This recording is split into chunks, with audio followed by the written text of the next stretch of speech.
I understand my microphone wasn't working during Mass for the 28th Sunday in Ordinary Time, so I thought I would just read the Gospel and give a short reflection to accompany the rest of the liturgy that is on YouTube. So I invite you to listen to these words from Luke's Gospel. As Jesus continued his journey to Jerusalem, he traveled through Samaria and Galilee. As he was entering a village, 10 lepers met him. They stood at a distance from him and raised their voices, saying, "Jesus, Master, have pity on us." And when he saw them, he said, "Go, show yourselves to the priests." As they were going, they were cleansed. And one of them, realizing he had been healed, returned, glorifying God in a loud voice. And he fell at the feet of Jesus and thanked him. He was a Samaritan. Jesus said in reply, 10 were cleansed, were they not? Where are the other 9? Has none but this foreigner returned to give thanks to God?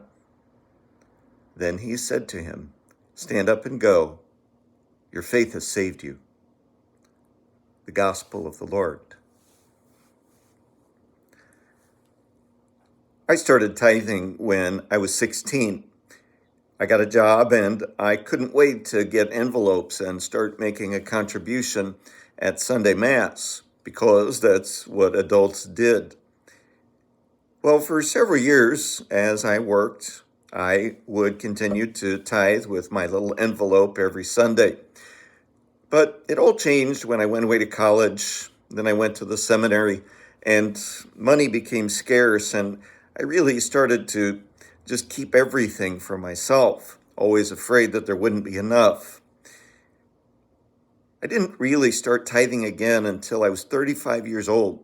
I had been a priest for 5 years, 2 years at St. Elizabeth and 3 years at Visitation. And honestly, it never even occurred to me to tithe, to make a pledge, to make any kind of commitment. It just didn't occur. I sort of exempted myself from it, I will say. But when I became a pastor at Our Lady of Guadalupe in St. Joseph, I got a pledge card in the mail like everybody else did when the annual stewardship appeal began. I have to admit, at first I thought it was just sort of an FYI for me. But fortunately, I got the point.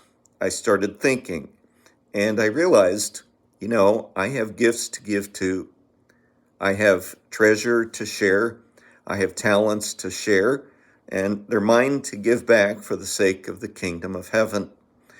So, thus began my journey back to being a tithing Catholic. It's been a great journey for me because the more I've practiced tithing, the more I've realized that I can always do better. I can do with less and share more. And as I do, I'm giving thanks to God and showing my trust. Tithing out of guilt isn't the best reason. It might be a place to start. Sacrificial giving sometimes is something we learn by embracing a discipline.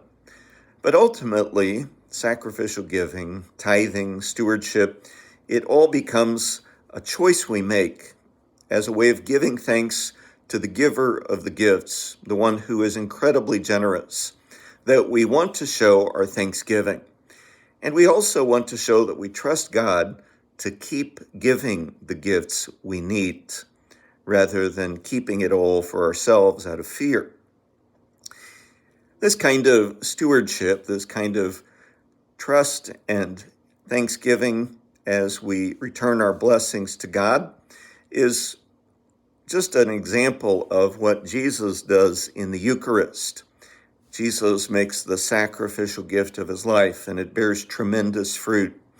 And we believe that our sacrificial giving, while it might seem small to us, can bear great fruit when pooled with the sacrificial giving of others in bearing fruit for the kingdom of God.